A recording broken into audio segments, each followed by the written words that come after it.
옛날에 방울을 팔러 다니는 방울장수가 있었어요. 방울 사세요! 방울이요, 방울!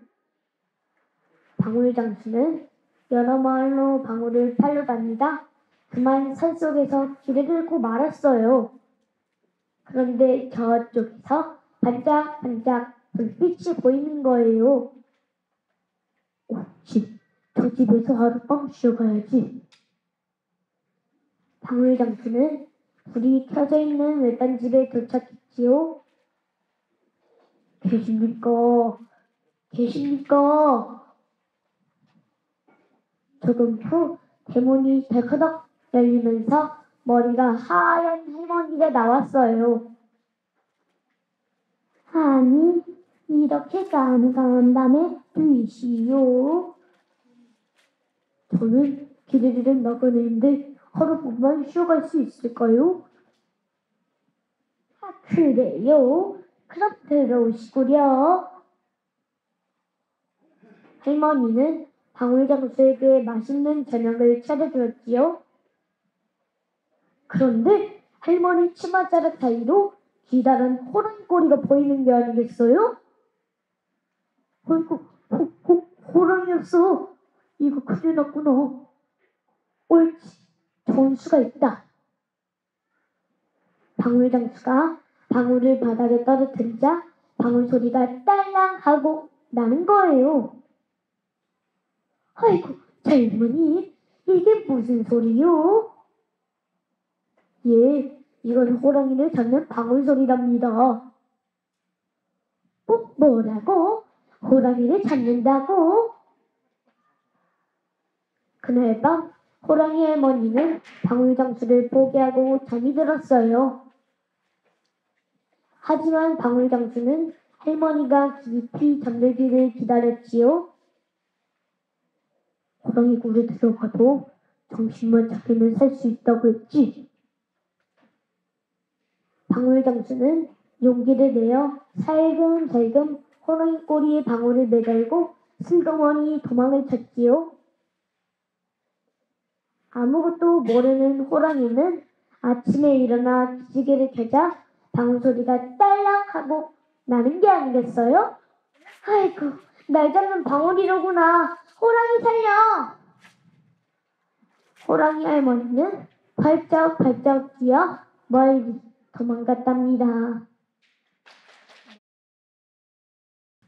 단풍이 곱게 물든 어느 가을날, 노란 여우는 겨울을 지낼 일이 걱정이었어요.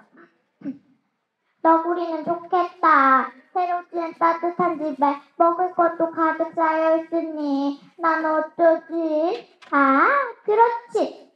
여우는 거울을 들여다보았어요. 귀도 너구리에 닮았고 입도 삐죽이 나온 것이 비슷한데 봄에는 내가 더 날씬하지만 그거야 나쁠 건 없지. 문제는 눈과 코 그리고 긴 꼬리인데. 그래! 여우는 눈과 코끝을 까맣게 칠한 다음 긴 꼬리를 싹둑 잘라버렸어요. 난 이제 너구리야. 나는야 너구리. 이리 봐도 너구리. 저리 봐도 너구리. 그렇게 너구리처럼 꾸민 여우는 다음날 놀이동산에 있는 너구리 집을 찾아갔어요. 마침 집은 텅 비어있었지요. 배가 고픈데 어디 보자. 와, 맛있는 떡. 냠냠냠냠. 그때 들에 나갔던 너구리가 돌아왔어요. 넌 누구니? 뭐야, 보고도 모르겠어? 나야 집주인 너구리지. 여우는 능청스럽게 말했어요. 뭐라고? 무슨 소리야? 이 집주인은 나야. 여우와 너구리는 한참을 서로가 주인이라고 싸우다가 지나가는 곰할머니께 물어보기로 했어요. 곰할머니, 제 말 좀 들어보세요. 글쎄, 이 녀석이 남의 집에 뛰어들어 나를 내쫓으려 하지 않겠어요? 곰할머니가 진짜 집주인을 가려주세요. 곰할머니는 아무리 생각해도 누가 진짜 집주인인지 알 수가 없었어요. 나도 잘 모르겠구나. 내일 다시 와보겠니? 누가 진짜 집주인인지 가려줄 테니. 다음날 아침 곰할머니가 오는 것을 본 여우는 얼른 뛰어나가 마당을 쓸기 시작했어요. 저렇게 부지런한 것을 보니 저 녀석이 진짜 주인인가 본데. 아니지. 그래도 확실하게 해야 하니까. 그때 아기 곰이 소리를 지르며 뛰어왔어요. 지진이래요. 뭐라고? 지진이라고? 아유, 어떡해. 여우는 새파랗게 질려 밖으로 뛰어나갔어요. 그런데 너구리는 나무를 베기 시작하는 게 아니겠어요? 곰할머니는 너구리에게 그 이유를 물었어요. 집이 무너지지 않게 기둥을 더 세워야지요. 그제서야 곰할머니는 큰 소리로 말했어요. 얘들아, 지진은 없단다. 내가 진짜 주인이 누군가 알아보려고 일부러 그런 거야. 진짜 주인이란 어려운 일이 와도 그것을 이겨내고 일을 하지 도망갈 생각은 하지 않는단다. 하지만 가짜는 제 몸을 먼저 생각하지. 그러니 누가 진짜 주인인지 알겠니? 곰할머니의 말을 들은 여우는 그제서야 자기의 잘못을 뉘우치고 발굴로 돌아가 멋진 집을 만들었답니다. 엄마 새똥구리와 아기 새똥구리가 살았어요.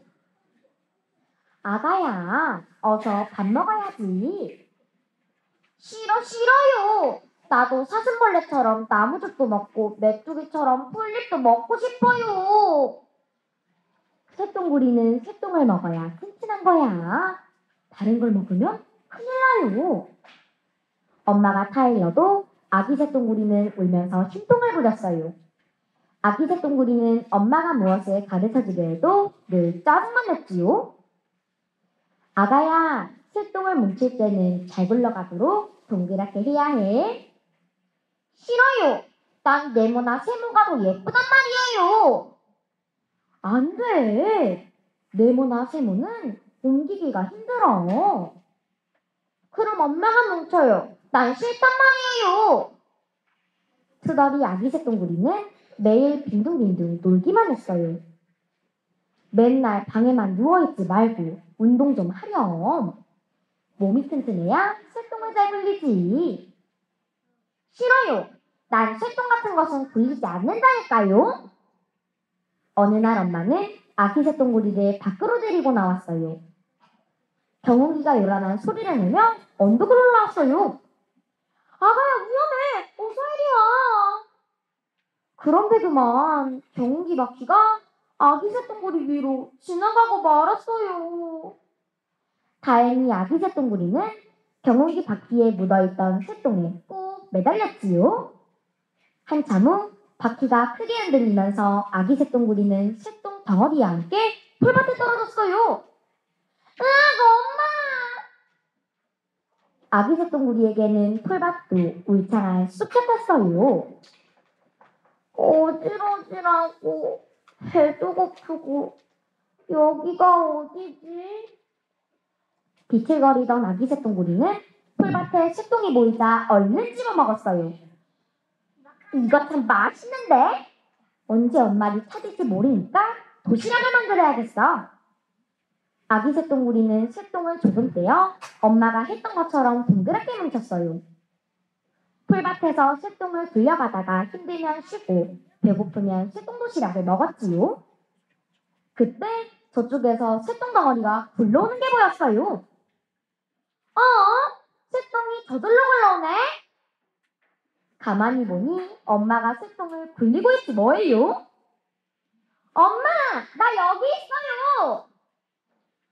아가야, 너를 얼마나 찾아 헤맸다고. 무사해서 다행이구나. 아기 새똥구리는 태어나 처음으로 엄마와 정답게 새똥을 굴리며 집으로 돌아갔대요. 엄마 여우가 몹시 아파 신음소리를 냈어요. 엄마, 조금만 참으세요. 얼른 가서 약사할게요. 꾀동아, 안 돼. 약국까지는 강도 건너야 하고 무서운 호랑이도 있단다. 엄마는 꾀동이를 말렸지요. 걱정 마세요. 호랑이도 안 무섭고 강도 잘 건널 수 있어요. 꾀동이가 땀을 흘리며 흙길을 갔는데 아기 참새가 나무 위에서 소리를 질렀어요. 꾀동아, 출렁다리 조심해. 끊어질지도 몰라. 강물이 큰 소리를 내며 급하게 흘러갔어요. 길이 끊어지면 강물에 빠졌겠지? 꾀동이는 다리 앞에서 멈칫거렸어요. 바로 그때 다람쥐가 또르르 다리 위를 지나자 출렁다리가 출렁출렁 흔들거렸어요. 다람쥐보다 크고 무거운 꾀동이는 겁이 나서 다리를 건널 수가 없었어요.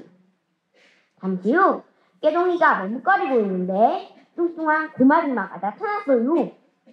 어머나, 여기를 어떻게 건너지? 하지만 고마리마는 커다란 보따리를 머리에 이고 뚜벅뚜벅 다리를 건너는 거예요. 아, 나도 건널 수 있겠구나. 꾀동이는 다리를 건너 약국에 도착했어요. 빨리 엄마한테 약을 가져다 드려야 하는데. 다리 아파. 좀 쉬었다 가야겠어. 그때 저쪽에서 노루가 손짓을 했어요. 꾀동아, 호랑이 아저씨가 마술을 보여준대. 마술이라고? 그거 참 재미있겠다. 호랑이 집에 도착한 꾀동이는 그제서야 엄마 말씀이 생각났어요. 아 참, 엄마가 조심하랬는데 이를 어쩌지? 호랑이가 희죽희죽 웃으며 스르르 방문을 열고 나왔지요. 너이 왔구나. 이 아저씨가 신기한 마술을 보여줄게. 꾀동이는 호랑이의 눈치를 보며 슬슬 뒷걸음질을 하다 문을 힘껏 닫았어요. 문이 닫히면서 호랑이가 뒤로 벌렁 넘어졌어요. 난 안 속아! 다람쥐, 토끼, 노루가 들어간 발자국은 있는데 왜 나온 발자국은 없지? 난 안 속는다고! 꾀동이는 호랑이가 정신을 못 차리고 있는 틈을 타서 한다름의 집으로 뛰어왔대요. 옛날 어느 마을에 욕심 많은 금동이와 마음 착한 은동이 형제가 살았어요. 금동이는 비단을 팔고 은동이는 물고기를 잡는 어부였어요. 추운 겨울날, 형님, 생선 몇 마리만 사주세요. 오늘 새벽에 잡아서 정말 싱싱해요. 아유, 냄새. 내 비단에 피집 내리기 전에 얼른 나가거라. 쫓기듯 비단 가게를 나온 은동이가 힘없이 광주리를 쳐다보았어요. 정말 신기한 일이네. 물고기가 눈물을 흘리더니. 착한 은동이는 불쌍한 물고기를 놓아주었어요. 그런데 이게 웬일이에요? 물속에서 여인이 나타난 거예요. 저는 바다의 공주랍니다. 살려주신 은혜에 보답해드리고 싶어요. 공주는 황금빛으로 빛나는 고양이를 내밀었어요. 이 고양이에게 하루에 노란 콩 5알만 준다면 좋은 일이 생길 거예요. 은동이는 고양이를 정성껏 돌보았지요. 세상에, 황금 덩어리 5개잖아. 고양이 덕분에 은동이는 큰 부자가 되었어요. 그 소문을 들은 금동이는 아이고 뭐야, 고양이를 뺏어와야겠다. 금동이는 은동이에게 달려갔어요. 은동아, 황금 고양이 며칠만 빌려다오. 형제 좋다는 게 뭐냐? 고양이를요? 예. 형님, 이 고양이는 하루에 노란 콩 5알만 먹이셔야 해요. 꼭요. 집으로 돌아온 금동이는 콩 한 바가지를 보았지요. 나도 이제 큰 부자가 될 거야. 노란 콩 5알? 어림없지. 많이 먹고 황금똥 많이 놀아. 고양이는 갑자기 시름시름 하더니 고약한 냄새가 나는 똥을 놓고는 쓰러지고 말았어요. 얼마 후 고양이를 찾으러 온 은동이는 깜짝 놀랐지요. 아이고 가엾어라. 형님, 왜 제 말대로 하지 않으셨어요? 미안하게 됐어. 난 또 콩을 많이 먹으면 황금똥을 많이 넣을 줄 알았지. 고양이를 안고 한참을 울던 은동이는 뒷뜰에 정성껏 묻어주었어요.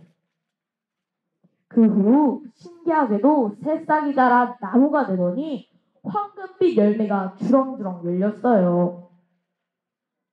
우와, 이건 고양이가 주는 선물일 거야. 새콤달콤한 향이 퍼지는 이 열매를 사람들은 귤이라고 불렀답니다. 다리가 불편하신 동이 할머니는 항상 목발을 짚고 다니셨어요. 엄마 아빠가 집에 가셔서 혼자 놀던 동이는 심심했지요. 동이야, 동이야, 할미랑 같이 갈까? 네, 할머니, 같이 가요. 그럼 동이 들고 할미 따라오렴. 신이 난 동이는 풀밭을 이리저리 앞질러 다녔어요. 할머니, 빨리 와요. 오냐, 오냐, 어서 가거라.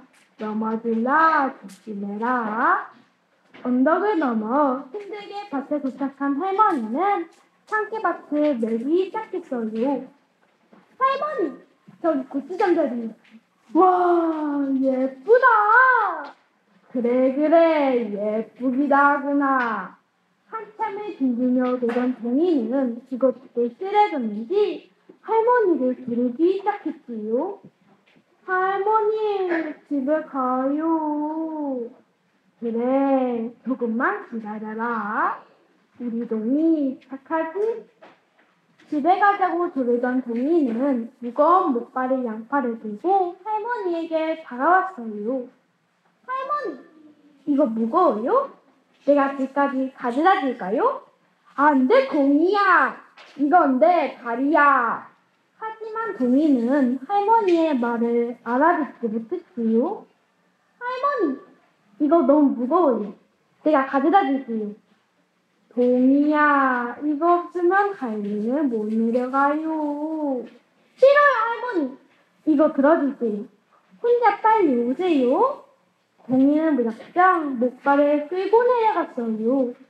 그러지 말고 이리 가져오너라. 동이야, 동이야. 할머니의 부름을 뒤로한 채 동이는 돌아오지 않았어요. 이걸 어쩌누? 이제 어떻게 내려가지? 한참을 지나 어둠이 내려오자 저 아래서 동이가 꼬물꼬물 올라오는 게 아니겠어요? 할머니, 빨리 와요. 왜 안 오세요? 손을 흔들며 숨차게 올라온 동이의 손에는 작은 나뭇가지 지팡이가 들려 있었어요. 오냐 오냐 내 강아지, 이 할미 일하느라고 그랬지. 지팡이를 들고 있는 동이를 보자 할머니 눈에 눈물이 맺혔어요. 할머니, 이제 집에 가요. 무서워요. 그래, 내 강아지 이리요. 동이를 꼭 끌어안으신 할머니의 젖은 눈가로 저녁 노을은 겨우 불뜨르르 있었대요. 아주 먼 나라에 욕심 많은 공주가 살고 있었어요. 어느 날 공주는 신하들을 데리고 산책을 했어요. 정말 아름다워. 누가 이 넓은 방에 예쁘게 꾸며놓았을까? 공주는 신하에게 물어보았어요. 네, 공주님. 아마 봄의 요정일 것입니다. 봄의 요정이라고? 봄의 요정을 가져주고 궁전이 예쁘게 꾸미라고 시켜야겠어. 공주님, 그렇게 할 수는 없어요. 봄의 요정은 할 일이 아주 많답니다. 공주는 신하의 말에 기분이 나빠졌어요. 싫어! 난 하고 싶은 건 해야 돼! 나 봄의 여자는 찾아오너라! 공주는 신하들에게 명령했어요. 하지만 아무리 기다려도 봄의 요정을 찾았다는 소식은 오지 않았어요. 한편 봄이요정은 시냇물로부터 공주가 자신을 찾는다는 소식을 듣게 되었어요. 예쁜 공주님이 나를 찾으다니 내 모습을 보여드리는 것도 나쁘지는 않을 거야. 봄이요정은 살금살금 공주의 방으로 들어갔어요. 공주님, 일어나세요. 제가 봄이요정이에요. 뭐라고? 봄이요정? 공주는 얼른 일어나 커다란 유리병이 요정을 가져왔어요. 봄이요정은 깜짝 놀라 소리쳤어요. 공주님, 밤에 이렇게 갇혀 있으면 안 돼요. 어서 나가 새싹이 돋아나게 하고 꽃도 피워야 해요. 싫어. 그러지 말고 여기서 나랑 살자. 봄이요정이 유리병에 갇혀있는 동안 들판에선 나가 났어요. 다시 겨울이 찾아온 거예요. 추워. 왜 다시 찬바람을 불까? 그러자 봄이요정이 말했어요. 그건 공주님의 욕심 때문이죠. 저를 유리병에 가둬두신다면 추운 겨울이 계속될 거예요. 그제야 공주는 자신의 잘못을 깨닫고 봄이요정을 보내주기로 결심했어요. 미안해. 내가 잘못했어. 하지만 다음에 꼭 놀러와야 해. 그럼요, 공주님. 꼭 다시 놀러올게요. 공주는 좋은 나라를 추운 겨울로 만든 후에야 처음 태어나봐요.